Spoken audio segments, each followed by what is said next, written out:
Okay, Jake, I am so thrilled to have you here. Today we have Jake Edwards, a United States Marine Corps veteran and the president and founder of Lead Tactics, here with us. He's going to share his story, and also he's going to share about his volunteer work that has made an incredible impact in bringing veterans together and really preventing suicide, helping people to move on. Before we get going, I want to read something um, from a reunion. It's a 15-year reunion with the Marines who fought together in Fallujah, Iraq. And um, Jake Jake had a dream. He saw that we were losing more veterans, more Marine veterans from this war to suicide than were actually killed. So what he did was he put together. He worked really hard for a year to put a reunion together, even with people doubting that he could actually pull it off. But he was determined to pull all these veterans together again. And over 300 people came from all over the world. And this is the response of one of them. This is a text to Jake. He says, last night, I got to reconnect with some amazing friends and fellow warriors, men who I have shared the worst possible life experiences with in Fallujah, Iraq. For so many years, I've held a lot of guilt and emotions in and wasn't able to move on from the past. Therapy never worked for me, so I stopped going and refused to go. My heart and soul suffered tremendously from it, and a few times it almost cost me my life. Suicide was always on my mind. But after the reunion last night, I was able to find closure with a lot of things from my past, and I now have a healed heart and a brighter outlook on life. I feel free for the first time in 15 years. Yesterday, I woke up half a person. Today, I woke up a new man with a healed heart and soul. Thank you all, my brothers and fellow warriors. I love you all. I still get choked up reading that. Oh my gosh. Welcome. Welcome, Jake. Thank you. Well, I've never heard anybody read it to me, and that kind of hit me hard because since then, in July, I lost my uncle, Green Beret combat medic, to suicide, and obviously, like it's just hard. Like he was one of my best friends, and he was there for me when I returned from combat, and now like hearing someone read that, so like our phone call you mentioned, you might get a little emotional when once we go live. So thank you for reading that because that really just helped perspective for me and why I'm here. And I just want to thank you for the person you are, the American you are, where you care about the warriors, you care about the warfighter, you care about the people that put in work that a lot of people can't understand, and they don't need to understand it because we want to keep y'all from it. You know, we didn't go to, I'd say we all as young men, and some of those words we had with us were the older men, the or women, of course, the older commanders and senior enlisted, but the young warriors, we didn't raise our hand to go to war for exact reasons. Some of us just wanted to find a team to be on and wanted to be part of something bigger than ourselves. But I'll tell you right now, I could not have predicted a month from graduating or a year from graduating boot camp that I would have been in the most dangerous place in the world. Even though I'm a Marine, like that's what Marines do. We go to dangerous places, but I still couldn't like have predicted that. And I was, and I'm not cool for that. It was just where my path took me. I raised my hand to do something bigger than me, and that's where it took me for my service. And that's what's important. We got to start with everyone who has that servant heart that gives himself their physical presence to something else bigger than them. That's where the gratitude needs to be. That's where the respect needs to be. And we also need to make sure that we just have open communication. Don't think that you know what someone's going through. Don't think that you can predict because you had a relationship or a friendship with this person prior and you're like, oh, I used to work with him or I was with him. And don't think you know someone just because you chewed a little bit of dirt with them down the road. People grow, some people don't. And something Sarah and I talked offline about is that we're not all at the same state right now in the present time. Some people aren't ready yet. Some people aren't there yet. Their path is still early. They got a lot of growth to continue to find. So, but that's hearing you read that, I'm like, oh my God, I don't even know what to talk about right now. So, are there any? Would you like us to? One of the things that we talked about is the safety. We talked about where do people feel safe once they transition, and do they have a place where they feel safe? And that's kind of what seemed like you were really tuning into is I want to pull people together in a place that's safe where people get it. Sure. And can process everything that they've been through that they've been holding inside for 15 years. Sure. Well, I think the important thing is we serve in our specific unit, and people change commands, go to different units.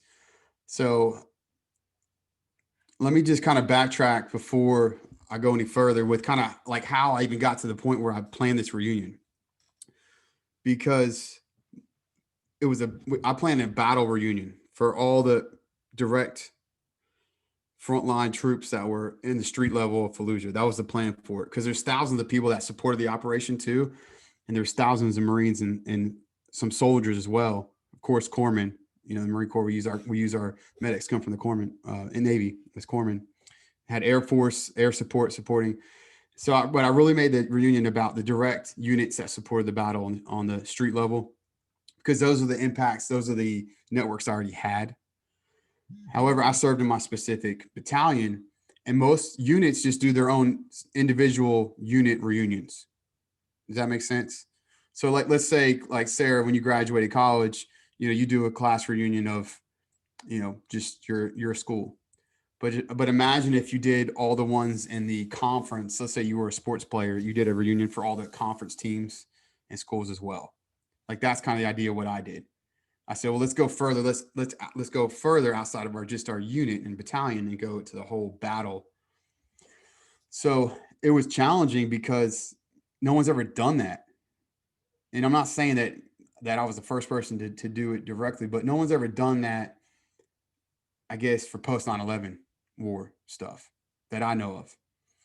And I planned our reunion at the National Marine Corps Museum. And luckily I live very close to that, and I work even closer than where I live. So at times I would take lunch breaks and go by and check out what's going on and just check with the status of the Semper, what's it called there? The foundation staff, Marine Corps foundation staff. I think they're the ones that kind of manage the whole museum. And the Marine Corps pays for the museum, but there's a foundation nonprofit staff that kind of manages all the events and things like that.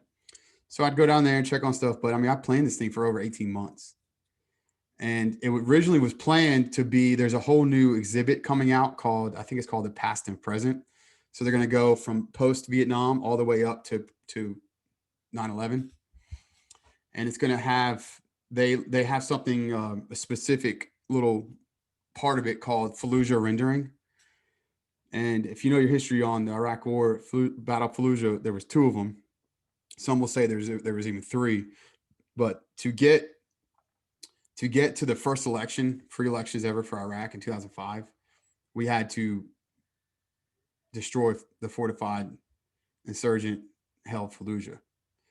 And we tried twice. In 2004, General Mattis was the division commander, and he did some amazing work with all those Marines and soldiers there and sailors, and they had to pull out because of political reasons. And I don't want to get, that could be a whole 3 hours we could talk about that. But then the second battle happened 4 days after George Bush got reelected in November 2004. And that's when we went in with General Natonski as division commander. And it was the deadliest month. November 2004 was the deadliest month in the Iraq War or Afghanistan War. More service members killed that month.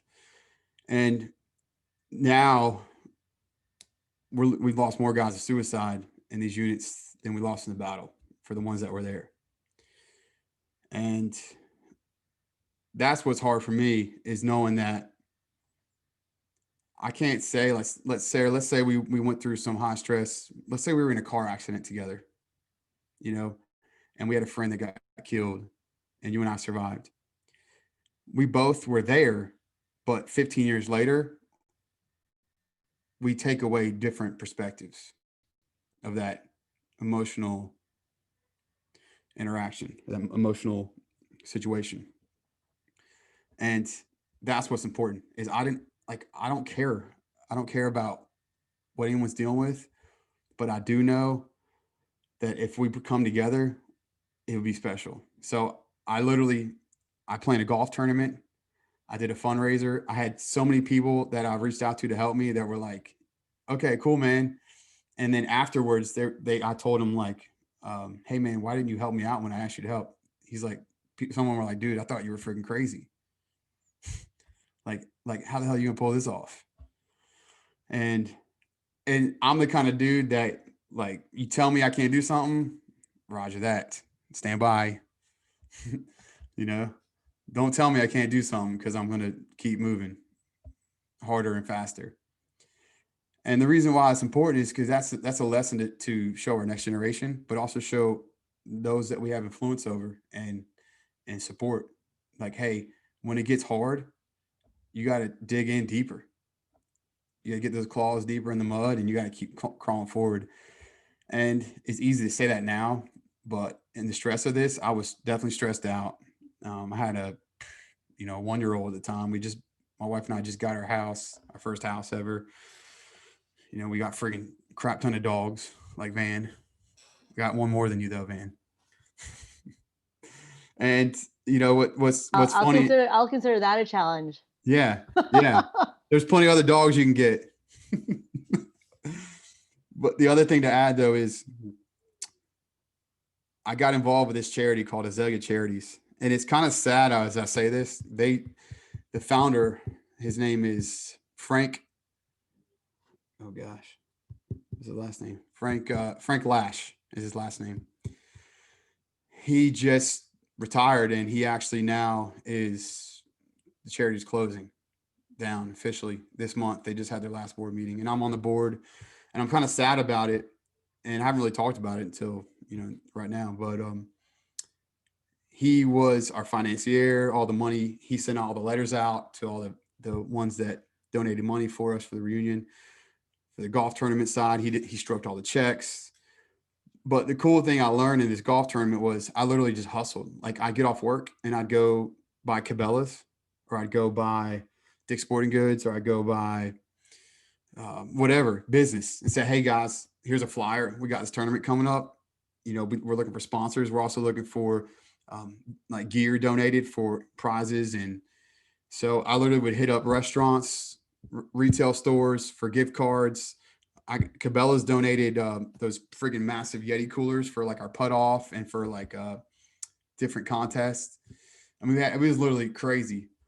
And the cool thing is, I got all this from just volunteering with Azalea, because they got me involved with the tournament back in 2018. In May 2018, I got to play in their tournament, and my golf partner was Lieutenant General Coleman, retired Marine, 3-star general. And it's funny, I work with his daughters at the school district I work at, and I already knew one of his daughters because I worked night school security, and she was one of the teachers. So it was just funny. I'm playing golf with the freaking general, and he tells me his kids, and I was like, wait, your daughter? I work with her. It's crazy. It was just all these random things came out. And so General Coleman is the one that really helped me get the idea, or helped me with my idea for the reunion.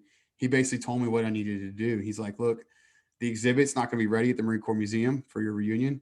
So you know, just be aware of that, because everything was based around, I wanted to bring these Marines in for a special preview of the new exhibit at the exact same time of our milestone 15-year reunion.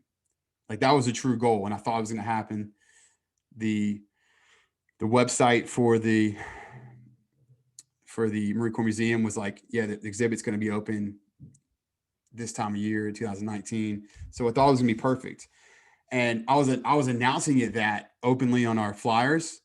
And so this is where all this really started. And this is how this reunion just boosted way up in the sky and got just, it was incredible. It was like a grand slam. And it wasn't because of me. It's because what I was doing got other people involved. And I don't want credit from this. Like, it's not like, I don't need to roll around like I'm dropping a Ferrari and like, yo, everybody look at me. Like, you know, what up, Lynette? What up, Van? You know, it's not, I don't want the attention. I want people to come together, because that's how we're the best. We're the best when we're shoulder to shoulder with each other. So I get a call from the museum, and they're pissed at me. And for a while, like, they were pissed at me for a while. The museum, all right, maybe I should rephrase that word. They were concerned with what I was putting out. So I had an article put in the Prince William County, like, magazine, whatever, that virtual magazine went out, and they got it. And they were like, wait, you're putting out the wrong information. So the museum staff called me for a meeting. And so I show up, and their company gunny, they call him, like, he's like their ops chief basically there. He's like, yeah, the exhibit's not gonna be ready. I don't know who told you that. And I was like, well, you advertise on your website and it's supposed to be done like a year ago. Y'all need to freaking finish it, you know? He's like, it's not gonna be done. So you need to stop telling people that, because we got people calling, blah, blah, blah. I was like, all right, whatever, we'll deal with that. The cool thing was, I met with him, and I think instead of me being reactive to him kind of being like, yo, chill, dude, I was very professional and was like, look, I just want to bring people together. Here's my vision. He gave me a tour of the exhibit, of what was done. He showed me all the artifacts. He showed me all the, like, just, it was crazy. He let me come back to do a tour with him. And then he said, look, I'm going to connect you with General Natonsky. And General Natonsky was our 3-star division commander during the battle. So I ended up having lunch with General Natonsky, and boom, General Natonsky hit up Sergeant Major Kent. General Natonsky, then Sergeant Major Kent hit up Colonel Shupp. Sergeant Major Kent was a former Sergeant Major of the Marine Corps back in late 2000, like, I guess 8 through 11. But he was also our MEF Sergeant Major in the battle. And he's an incredible person. He calls me often. He called me on the Marine Corps birthday to tell me happy birthday. But he got involved. And when I had to now go the next step, because I involved all these generals and sergeant majors and colonels, Sergeant Major Kent, Colonel Shupp met with me at the museum to meet with them for our planning ops for the whole reunion. And I mean, I literally, I haven't told the story like this formally. It's just in my head, kind of like what happened. So I'm sorry if it sounds all over the place right now. But the important thing with what occurred and what that testimony that Sarah read when we first started recording is, it doesn't matter what rank, it doesn't matter how much time, it doesn't matter when, but if that servant heart, that warrior love, other people connect to it. And if you just have a vision and you want to do something for people, write that stuff down, plan it, think about it, ask others about it. Some people might tell you, yo, you're crazy. Like, how are you going to do that? Okay. Tell that person respectfully, hey man, I got to go. Call someone else that has a more creative mind, maybe. Okay. Call Sarah. Call Lynette. Call Van. Okay. Call someone who you think's a little more creative in their thoughts and like their visions where they can go. but don't ever let someone tell you that when you're doing something out of love, that it can't happen. I don't want to get emotional, but it's hard because my uncle's not here. And he was like the guy I talked to when all these guys during the 18 months of planning, no one was helping me. My uncle was always like, man, I'm just so freaking proud of you. And he's not here, to talk to anymore. But obviously, I know the, the love I have and he had for me is always going to be there. But I think what's important to note here, and I sent Sarah the pictures of the reunion. Just because I didn't fight with some of these guys street to street, they were streets over from us. And that battle was insane. It was insane. We literally were thousands of Marines and soldiers online on their feet. The impact of the direct battle was a little bit over 10 days. But the real battle itself, because we stayed there, we didn't leave. We had pockets of resistance for weeks and weeks after that. Some of the biggest fighting for some units happened in late December, right before Christmas. But we literally, for 10 days, I lost 30 pounds, guys, in 12 days during the battle. Like, that's how intense it was. I didn't eat. I drank water in those friggin' Gatorade pouches, the little powder ones. That's it. I had no appetite.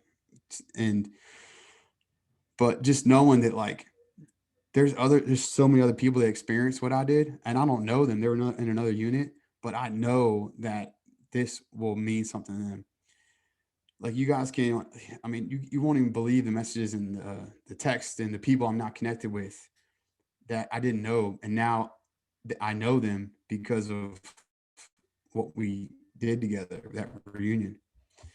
It even created a whole mission for the four Marine battalion, infantry battalions that were there, 1-8, 3-1, 3-5, 1-3.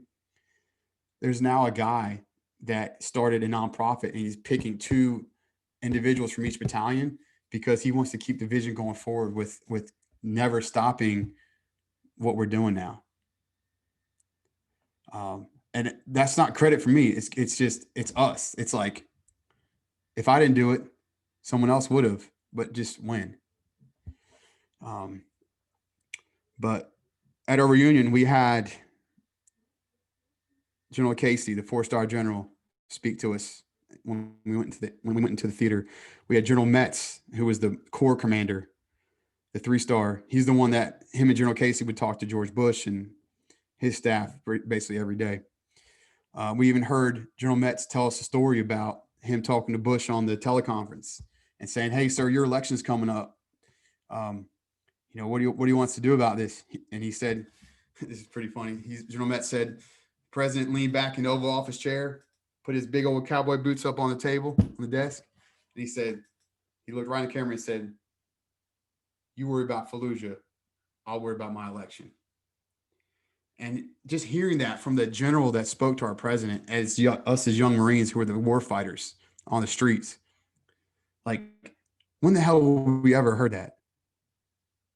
We heard that directly from the general at this reunion. It was incredible.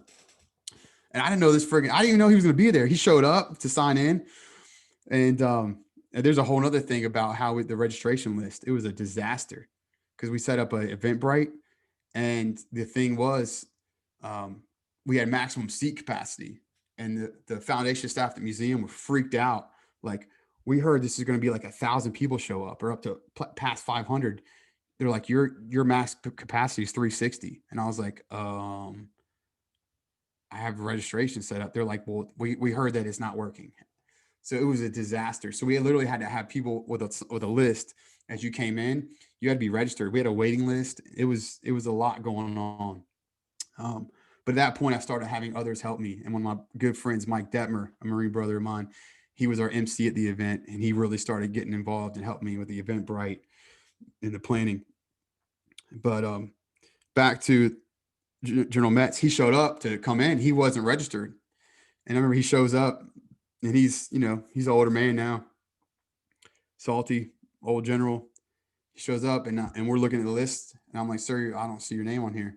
He's like, oh, well, I'm General John Metz, I think that's his name. And I was like, oh crap. He's like, yeah, Sergeant Major Kent told me to come, and General Casey. And I was like, oh gosh. I was like, well, all right, come on in, sir. We'll make room for you. Like, what am I gonna tell him no? And then he ends up speaking at the event. And then after him, we had General Sattler, who was a 3-star MEF commander. And there's a story he got to tell about, we were one of the first units in combat ever, I guess after Vietnam, to have alcohol, because it's forbidden. General order says no alcohol.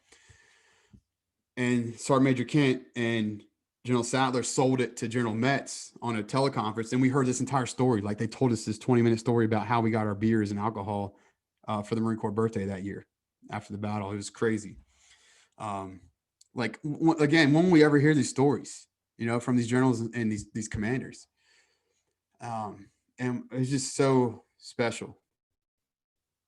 And if anyone's on Facebook, I can send you, some people at Facebook Live, the generals and the sergeant majors and colonels talking. And if you want to see that, I don't mind sharing that with you, because there's nothing bad that they're saying.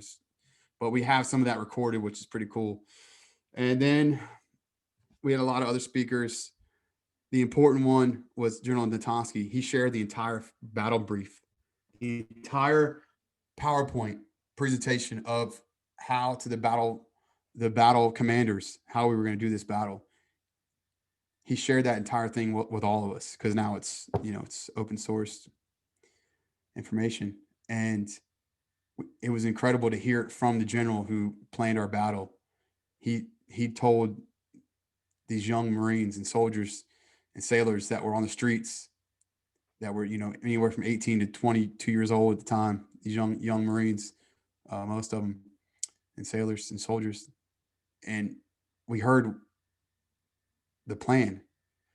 And from us, we only heard it from our squad leader back then, or maybe our platoon sergeant, platoon commander, maybe company camp commander. It was just incredible.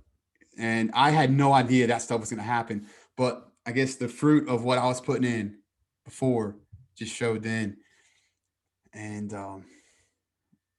I'll just kind of stop there, because I don't want to go too far all over the place.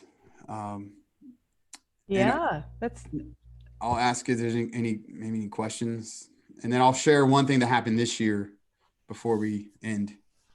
Yeah, absolutely. Oh my gosh, Jake, I am kind of putting this whole thing together in my mind, imagining what that was like. And I think the things that I got from how you were sharing the story too is just the power that you had through just being humble.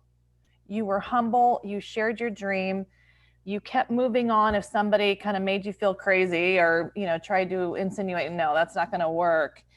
And you pulled others in on the vision, and you gave them meaning and purpose in getting everyone together. And again, like you said, instead of reacting to the problem, you were humble about it and shared your dream. And then again, people wanted to come in and help.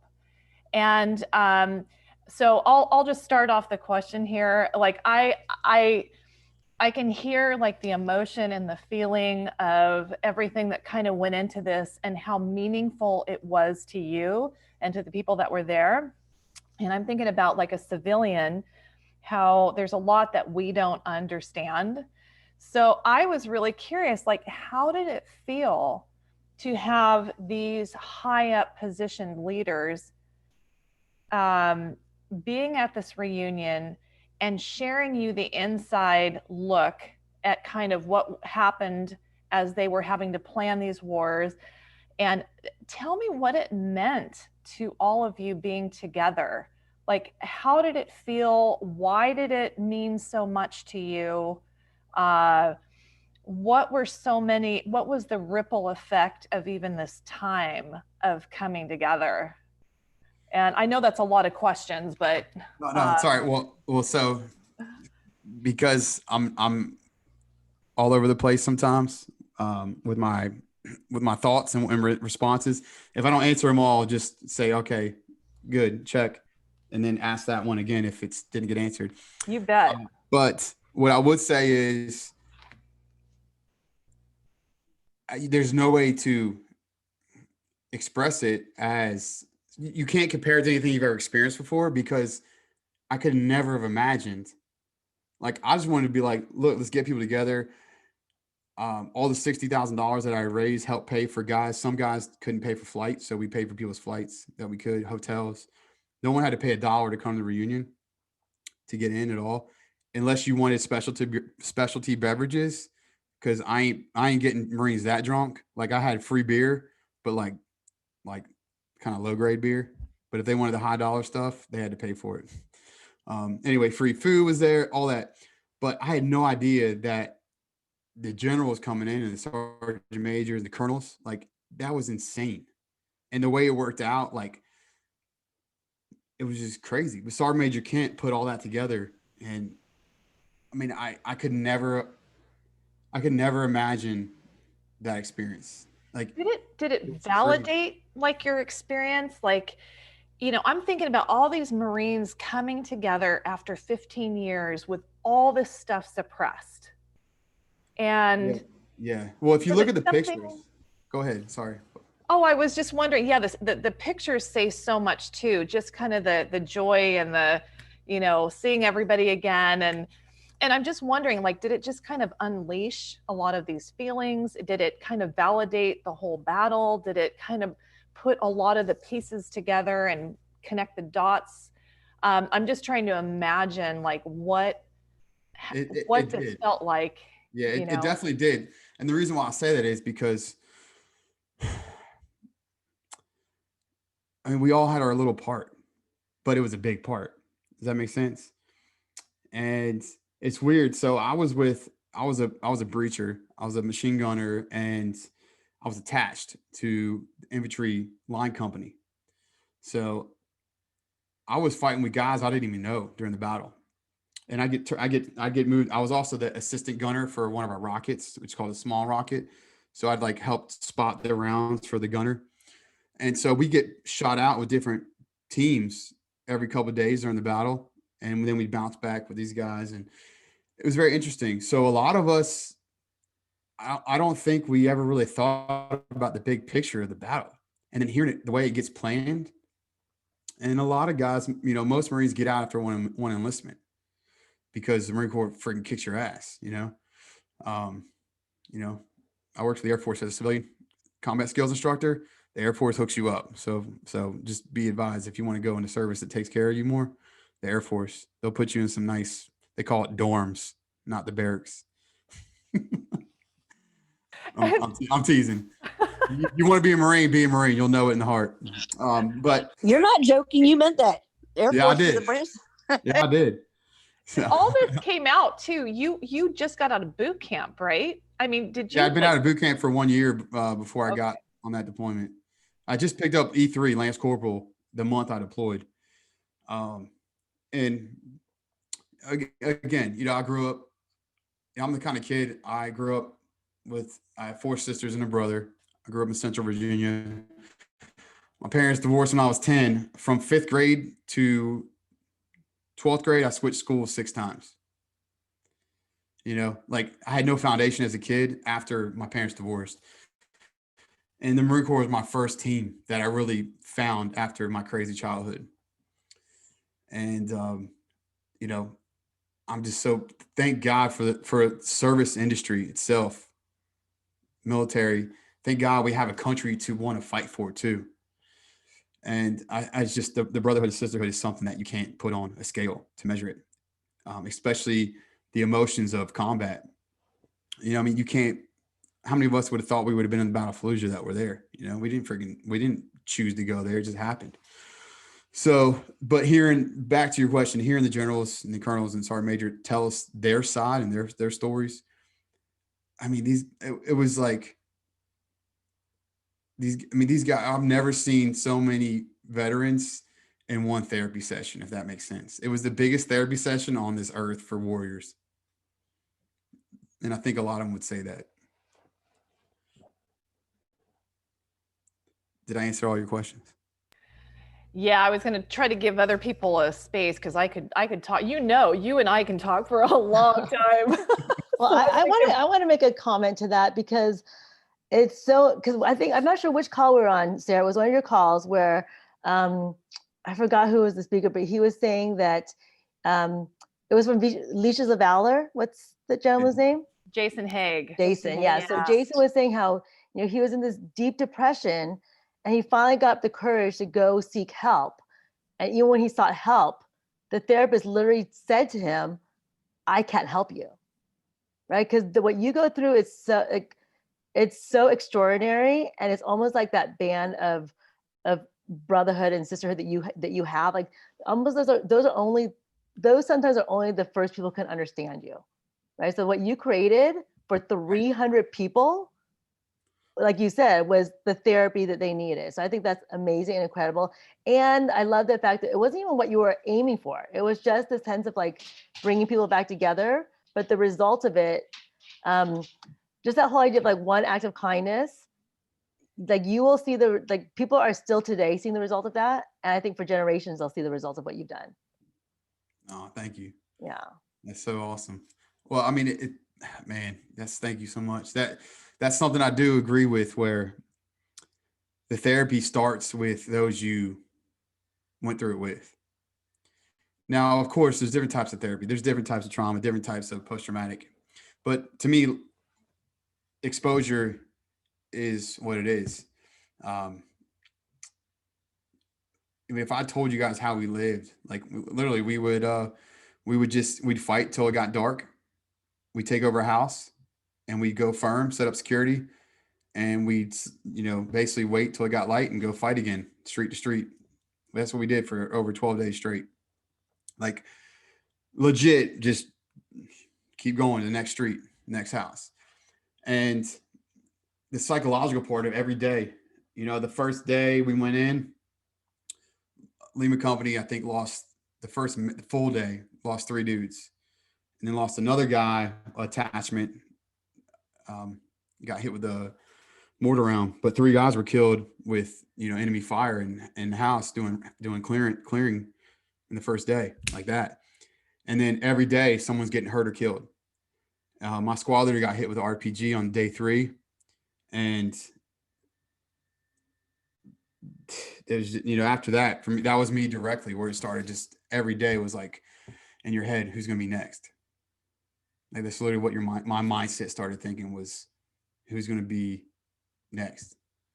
I had a guy, one of the grunts. We cleared a house. We were leaving. He was the last guy coming out, and some insurgent popped in the back door, just sprayed a couple rounds. He got hit in both lungs, and he basically suffocated to death looking at us like this. I mean, that's this kind of stuff our young warriors were seeing on the streets of Fallujah. I mean, I'm not sharing this to be anything, but it's the experience. It's traumatic. You can't take it away. Does that make sense?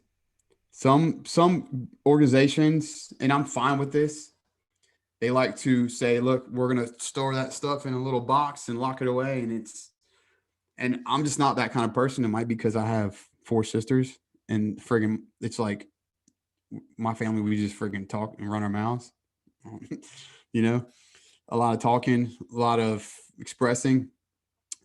But to me, if you store something away and try to hide it, something will trigger it, and you'll have to open it back up if you want to get through it and get past it. And you'll never get fully past it, but you can learn how to survive and live on through it and grow. And growth to me is what it's all about. Like, how do you have post-traumatic growth? Well, you have it from acknowledgement of what created the trauma. And you also can learn how to tell your story from that trauma and not let it own you. It's like fear. Like, I'm a crisis trainer professionally in my business, Lead Tactics. We do a lot of leadership development training, a lot of workshop training for teams, and how to really pull the best out of people. But our main thing we do is active shooter response training. And the thing with that is about fear. You know, people are very scared of the term active shooter or just the thought of it.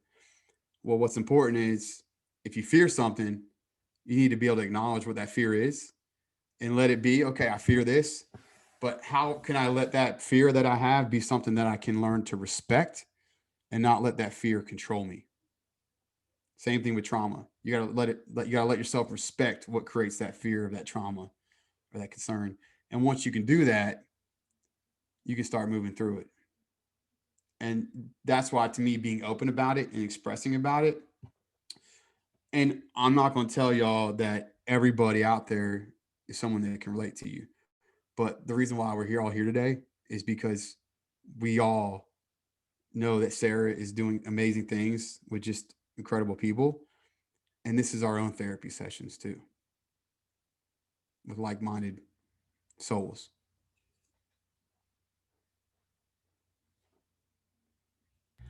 I think too, it's when people realize that taking the time to, like you said, you know, face the fear, face the trauma, and being able to respect it and over. I like how you articulated that. That was you respect it, you don't hide it away because it will come up. So it's kind of that courage Sure. to go ahead and look at it and deal with it.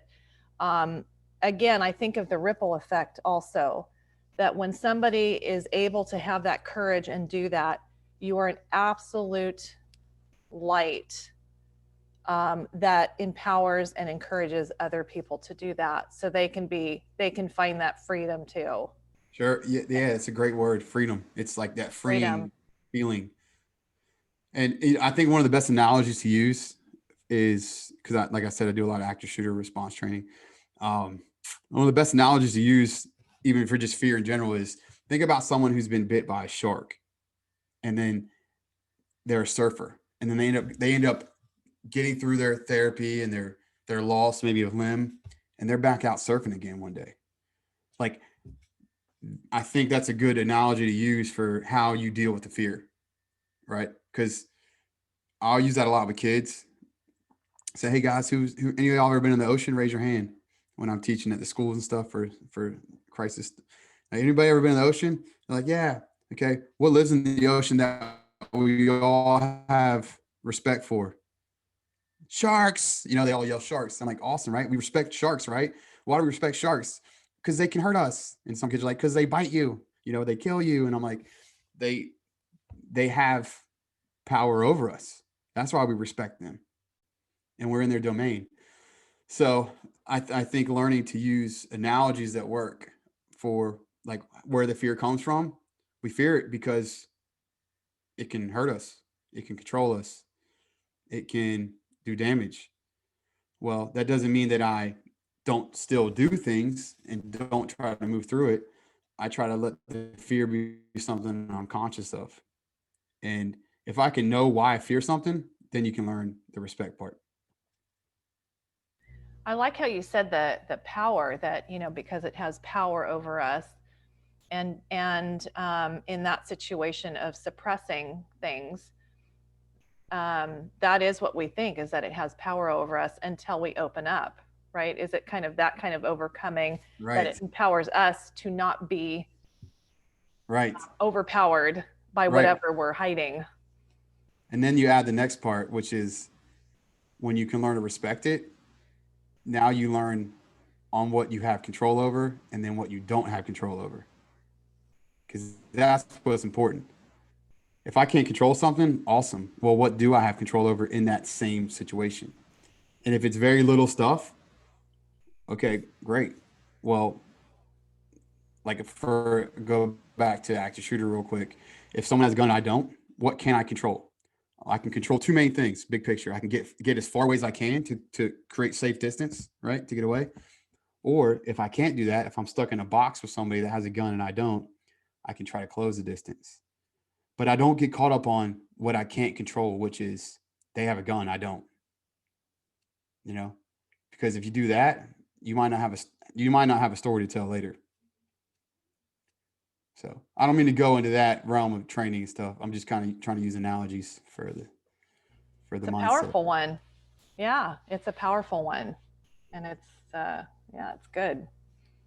So someone said, tell us about the podcast.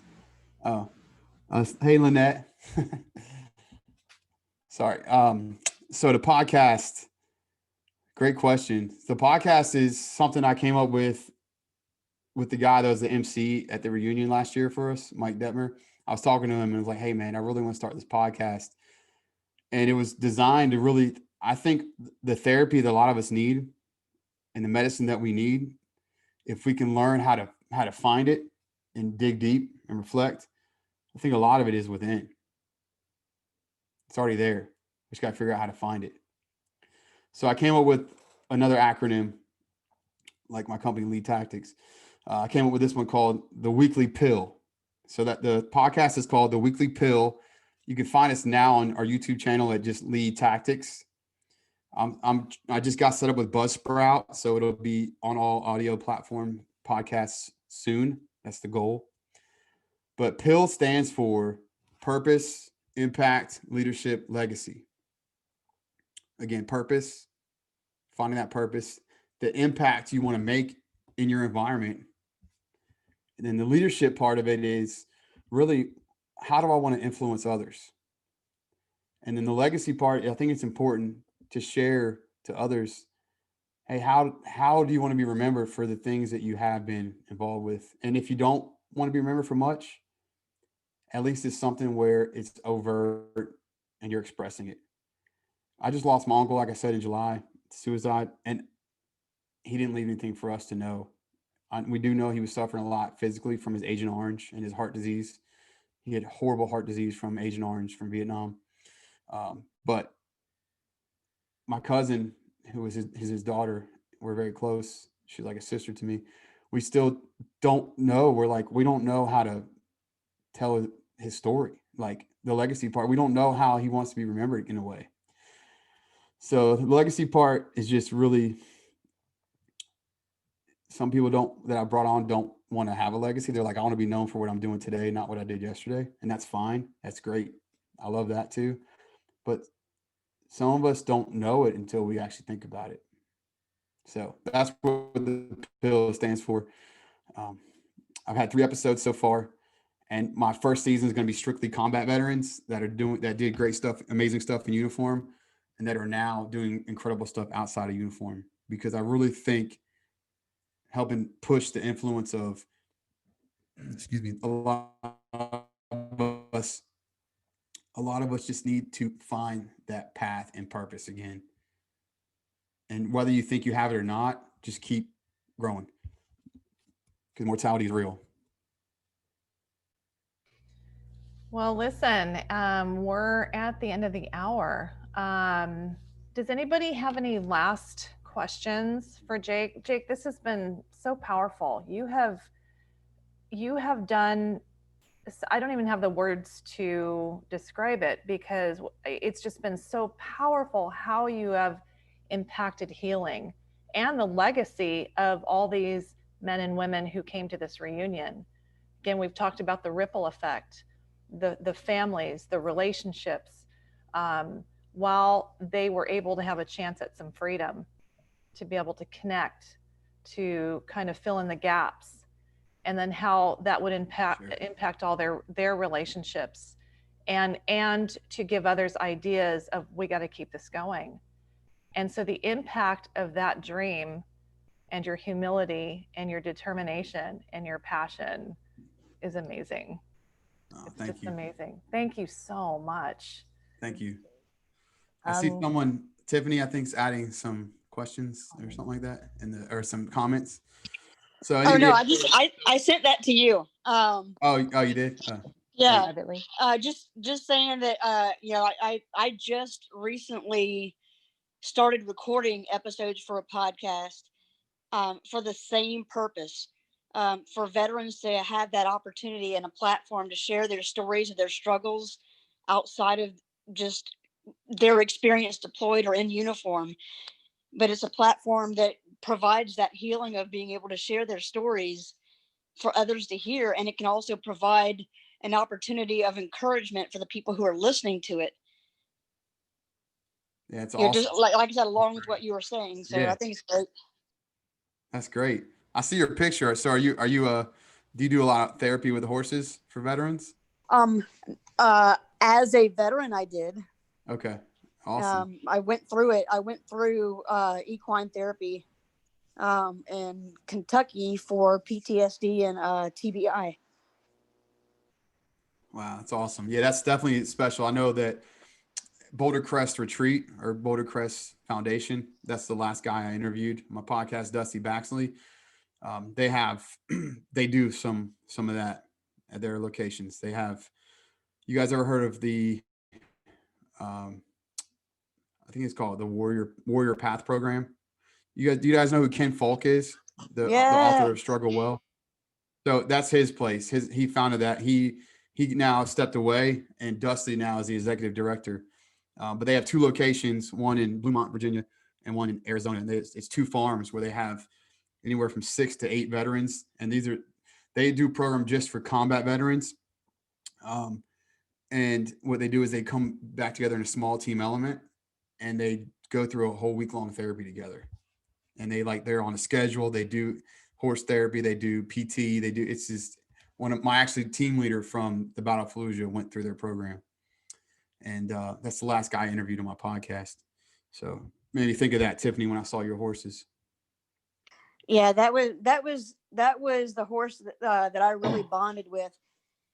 And I think on the group when Jason Haig was sharing, that's one of the things that came up was that, like, for me, I loved horse therapy, but the problem is, unlike a service dog, you can't take that horse home. Yeah. So it's a great. I think equine therapy is great, especially when you're transitioning maybe from medication to something else, or if you're in the process of trying to figure out what medications work and don't work for you. I think equine therapy is great, but it can't come home with you. So it's like a good temporary transitional thing. Yeah, for sure. Definitely. And one thing I wanted to add too is that I didn't tell y'all. So the day after the reunion we had last year, we had a second gathering at noon at this huge brewery called Two Silos. And it's, I'm about an hour southwest of DC. Anyway, so Two Silos is in a town called Manassas, this massive brewery, like huge. And so we had extra money saved up from the reunion funds that hadn't been paid from the charity had. So we had a $3,000 bar tab from hanging out there all day. It was incredible. So we gave everybody like drink tickets and food tickets. And so we had probably about out of the 300 that showed up at the reunion, we had about probably 90 show up there. It was pretty cool. Wow. That was like day 2 of the reunion. Like that was like the Lance Corporal drunk fest. Just sounds amazing. It sounds amazing. And I hope we can even get this video out to help springboard many more things. Yeah, sure. And And Sarah, one thing I want to add too is one thing that made me like go where I'm going now is when I did the golf tournament fundraiser, I had Simplify Fund involved. They were donating money for the reunion. They didn't help out with the golf tournament, but they were part of a nonprofit. Then I had Azalea Charities as the financier part. Then I had another one called Reunite the Fight that came on. And there's a guy named Scott Gatto who I got connected with. He's a Battle of Fallujah veteran. He's a founder of Reunite the Fight, and they are a nonprofit that brings veterans together to basically get that fighting spirit back to the servant heart. And he helped me out with the golf tournament. So I actually brought together these nonprofits that you and I would agree we don't want to do that ourselves with our company because it kind of keeps you now one dimensional. And I was able to do what I want to do now, where I was bringing nonprofits in to help one cause. And it was pretty cool. So I also want to be the conduit to help others find that if you want to volunteer, if you want to even just find a group to help you set up and plan a reunion, that's the kind of stuff I want to continue to volunteer and help doing. okay. So I want to get that out there too. That's a good point right there. So when people are inspired by this whole reunion, that's something that people could do is start thinking about a reunion with their own unit and their own Right. battalion or whatever, Right. and they can come and they can connect with you for advice. And I'll help them. Yes, I'll help them plan it. Okay. So that's one big thing with Lead Tactics. If you go to our website, the bottom part, we have the volunteer stuff. Like I don't want to just keep this one dimensional to veterans, but right now, that's where I'm connected is the veteran community. But I'm also, I mean, I got a lot of Sarah, you're a civilian, but you got a military family. Your son's in the military right now. So we all at some point have military connections, whether it's blood or friends. So like my whole thing is, all right, we're back home now. We're all in this together. Whether you were in uniform or you weren't, we're now able to connect and all do it together for the same cause. And then I'll add this last thing, just because I like to talk. Okay. So Sergeant Major Kent hit me up a few weeks ago. He said, "Hey, wait, did he hit me up first? Semper Fi Fund hit me up, my point of contact that I had with them last year, and said, "Hey, Sergeant Major Kent wants to plan a virtual Battle of Fallujah reunion because for the 16th year now, because now we're in the 16th year of it. Just this month right now, from November to December is the 16-year reunion right now. And Sergeant Major Kent wants you to be our MC for the virtual reunion.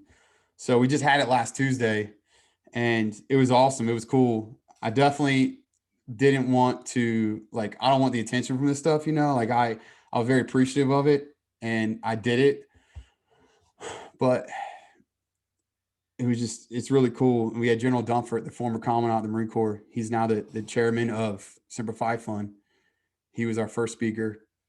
We had General Natonsky again. We had Colonel Shupp. We had General Sattler again. We had Sergeant Major Kent. And then we had Gunnery Sergeant McDade, who was a Navy Cross recipient for valor during the Battle of Fallujah. And he shared his story of just resilience and really having a hard career after the battle. And he just retired a few years ago. And he shared, just moving forward, moving on. And then we had 3 musical guests that two were veterans. One's a country music star now. And then we had a 3rd musical guest that had his best friend die in the first Battle of Fallujah. And he wrote a song about his friend. And anyway, it was really cool. And I got to be the MC for it. And I'm just glad that it's not for myself. It's not for my self confirmation. I don't know what I'm trying to say. It's not for my selfish energy to get out of this stuff. It's just so cool to see that other people are continuing to get this stuff going. I had nothing to do with this year's reunion, but the respect, I guess, of what I did last year, they asked me to be involved. So it's just special. And I want to help others find something like that if they have that vision. But I do want to challenge everybody out there to, I have some shirts. So here's my first edition shirts I did for my company. And the back says Lead Tactics. And it says lead, the initiative and action, and tactics, the means to accomplish growth. And to me, that's really what Lead Tactics means. But another part in my next edition shirt is going to say Lead Tactics, 51% self-investment plus 49% team investment equals 100% maximum output. Because you got to show up for yourself first, guys and gals. You if you want to influence and support others, you got to show up for yourself. You're going to have limited, and I've been that. I've been where I didn't show up for myself first in some of my work that I've done in life, and even personal life, professional and personal. And if you don't show up first, it's going to catch up with you. But you got to be your own self-accountability first.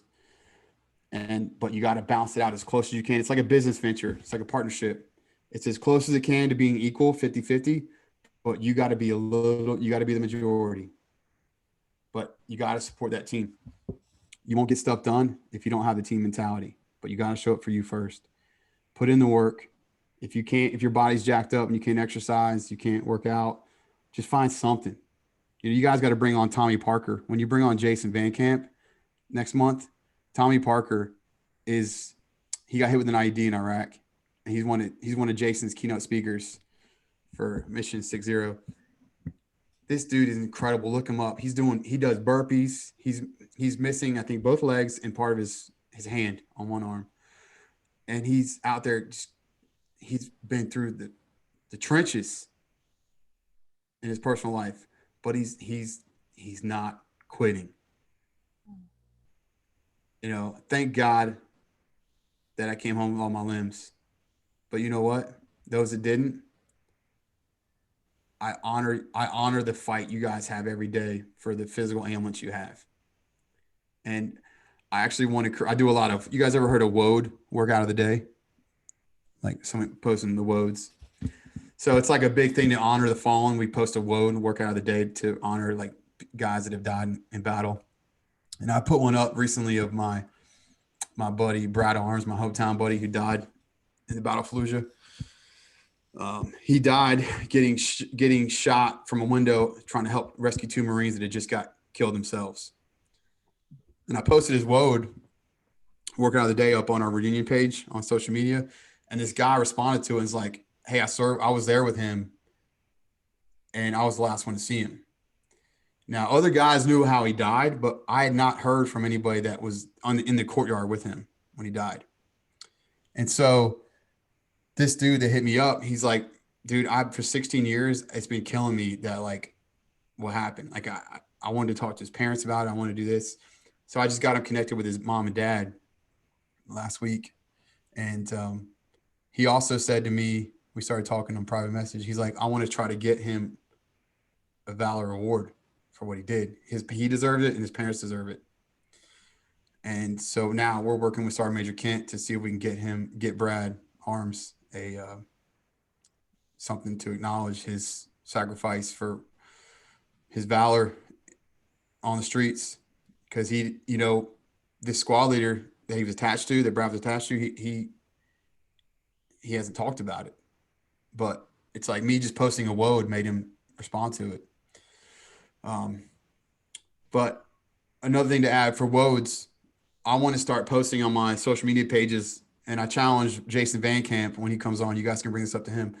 Maybe together we can do this. But posting WODs for guys that have physical ailments, that are missing limbs and doing this, but have guys like Tommy Parker post a WOD to challenge others that have missing limbs or missing body parts and say, I can do a lot of burpees, a lot of pull-ups, but what about those that can't because they're missing limbs?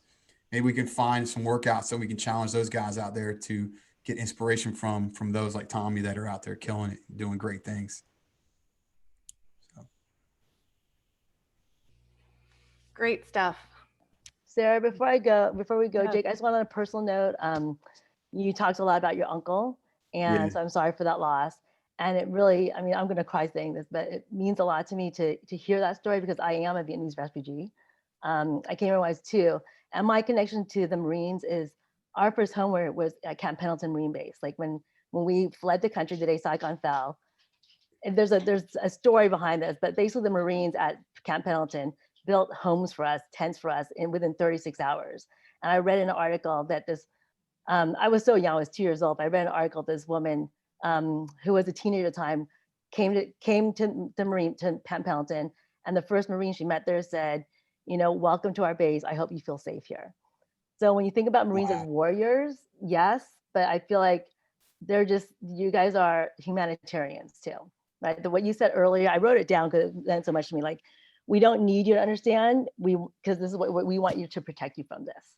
And that sense of servitude and helping other people really comes through to me because of my experience with the U.S. military, and particularly the Marines. But yeah, I just want to say that like my work with the Honor Foundation and what that's leading me to is all to help people not have to go through what your uncle went through, and what and the men that you're trying to help too. So thank you for that. Thank you. Thanks for sharing your you know, your heritage too and where you came from. Because Mhm. oh man, he was a Green Beret medic, so he saw a lot. He helped a lot of the locals too. Oh, yeah. And it's funny you say that. His doctor, his heart doctor, he used to send you record his appointments on his phone. He just set Mhm. his recording on, and he'd send me his recordings after his appointments. But his doctor was a young, probably your age, a young Vietnamese doctor, Mm. and like that was his cardiologist. That was like he like they had the most. I used to love listening to their appointments and their conversations because he would talk to her about, you know, Vietnam, and Yeah. she'd always be like, "Mr. Lip Trap, you know, you blah blah. You need to slow down. We don't need to talk about that right now."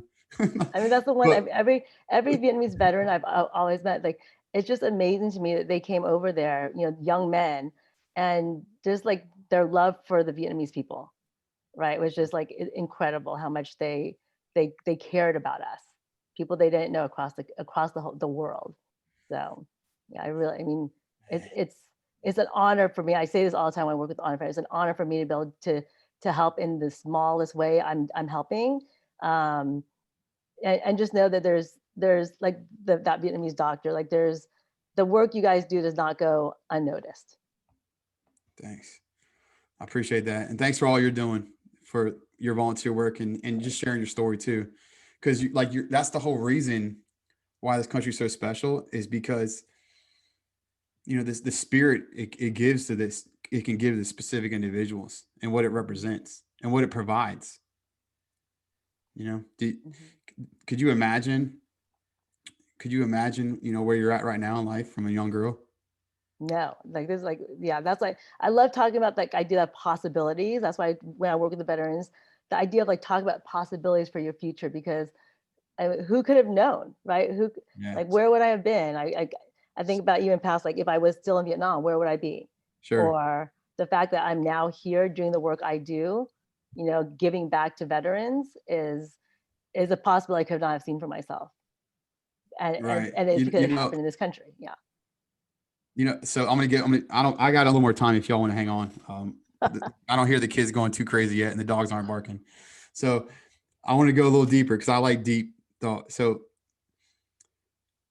I was just thinking about this yesterday when I was out on my run. Like one thing that I love about what America represents is if like, yeah, America, this amazing nation, this flag, but think about more what it represents. It represents humanity Mhm.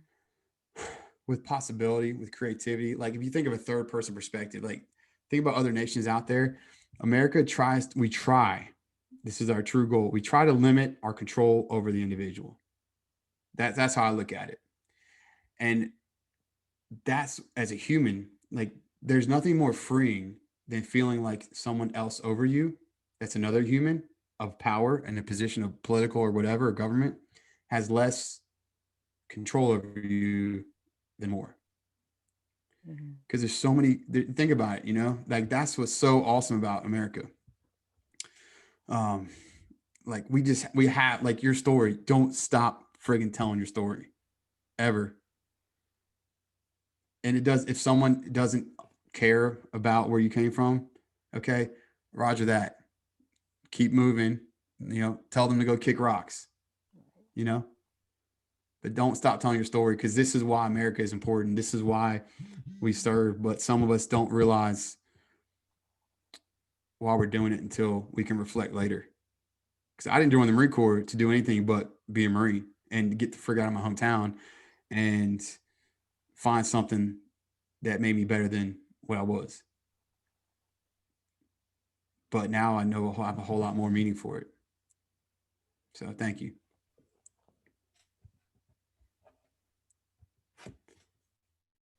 Does anybody else want to share like I guess I got a question to the whole group.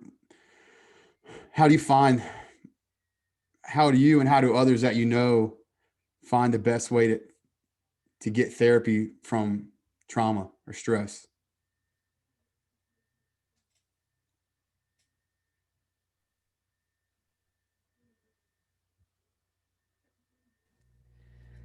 I'm definitely a people, you know, coffee and conversation person. That's why I'm doing this.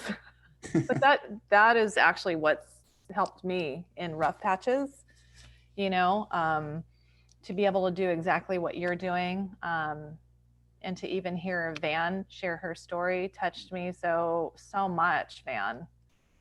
And just again, how when we're open and we share our stories, like to me, that was just amazing. And so, you know, the gold that comes out of it, and you know, the healing and the connecting, and the empowering, and I think then that freedom that it fills us with, it just opens everything in us to be more creative, to be more our best selves, to be able to have much more energy to do good in this world. And I think that whole process starts with just sitting down and having a conversation. So that's Yeah. me. Yeah, I love it. Well, obviously, like you said before, we both know we could talk for a long time together. So I see Lynette asked about Ken Falk is his name. I think this is how you spell it. But there's a book called Struggle Well that he helped write, and it's a pretty cool book. But I think one thing to add, if you all have, you know, veterans, combat veterans specifically, that you're tight with in your family or your network or group,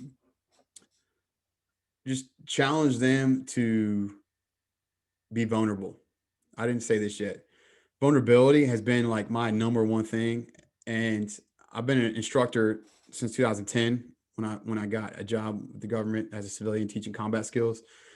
And that's when I really started to see my true therapy was me training other people to go prepare for what life's most challenging moments were for me, which was combat. And so that led me to, I did that for 6 years. I became our lead active shooter instructor, and I was our assistant chief instructor. I got promoted to that after a few years. And I left that job though, because I wanted to work in our schools, because to me, our next generation of kids, and also my mom was a retired kindergarten teacher. And, you know, nationally, we started doing these active shooter, active threat drills in our schools back in like 2004 nationally. And a lot of states require by law that we do active shooter training for our kids in their schools, whether public or private. And training is the one thing we control in any government entity, or even, excuse me, any civilian entity. For a team, we control our training. That's it. And your training becomes your default setting when you get challenged in an imperfect situation. And if your training's limited on what you have exposure to, well, stand by for limited options and limited mitigation techniques and tools. You might have a big casualty incident. So training our kids is vital to me. And if you guys go look at my website, like I mentioned before, I really want to take our combat veterans out there, and even just veterans, ones that don't have combat experience, because we are ones that are pushed to train hard, and we know what it's like to be ready for something. And if our kids are required to do active shooter training in their schools, I've created a whole curriculum. Lead tactics stands for lock, escape, alert, defend. That's one element of the active shooter part of lead tactics. And I created a whole entire training curriculum for combat veterans and veterans to come in and train our schools and use our curriculum. And it can be just a part-time basis where they come in their locality and I train them up how to do it. And they go in and do some training and keynote speaking and exercises and drills with those schools, staff and students, and prepare them, because we know what it's like to have to be ready. And yeah, law enforcement, they're a very important link to this. Got a lot of law enforcement friends out there. I work with a lot of them myself for my full-time job. The thing that they have that civilians don't have is they're always law enforcement. They're never civilians. So they don't know what it's like to respond as a civilian in a way, in the mindset. Now, military guys, we come back home a lot, you know, a lot of them become cops, but we also come back home and we know what it's like to blend back into civilian. So active shooter response is different from civilian to law enforcement perspective, even if you're off duty. So that's kind of like the big picture of it. I love to tie law enforcement in as well, but they're busy if they're doing that professionally right now. And I want to focus on veterans right now. So I just wanted to get that plug in there before y'all cut me off. Yeah, I already have a connection for you, so we'll have to talk afterward. Hearing that Sweet. with law enforcement, I'll get you connected with Dave Weiner. I don't know if you are already, but I think you guys should meet. Okay, cool. Yeah. That's awesome. What a fantastic day. Jake, thank you so much. It was a great talk today, and I'm really great that we can put this out there Sure. so that other people can really glean from this conversation. Yeah, So thanks for the opportunity. Thanks for the platform. You are really empowering people because you're giving them that chance, and all the guests you're bringing on, you know, that you got some great people out there you're bringing on. I think they are wonderful. I do too. And I feel totally honored. And you know what? Let's just all stick together, do this together, become stronger together, and get these voices heard and help with the healing and all kinds of stuff. Yes. Yeah, there's a lot to do, right? Yes. Yeah. Thank you all so much. Really appreciate you all. Jake, thank you so much for being the voice today for so many and inspiration. Awesome. So Lynette, just hit me up, okay, on Messenger, okay? I'll talk to him.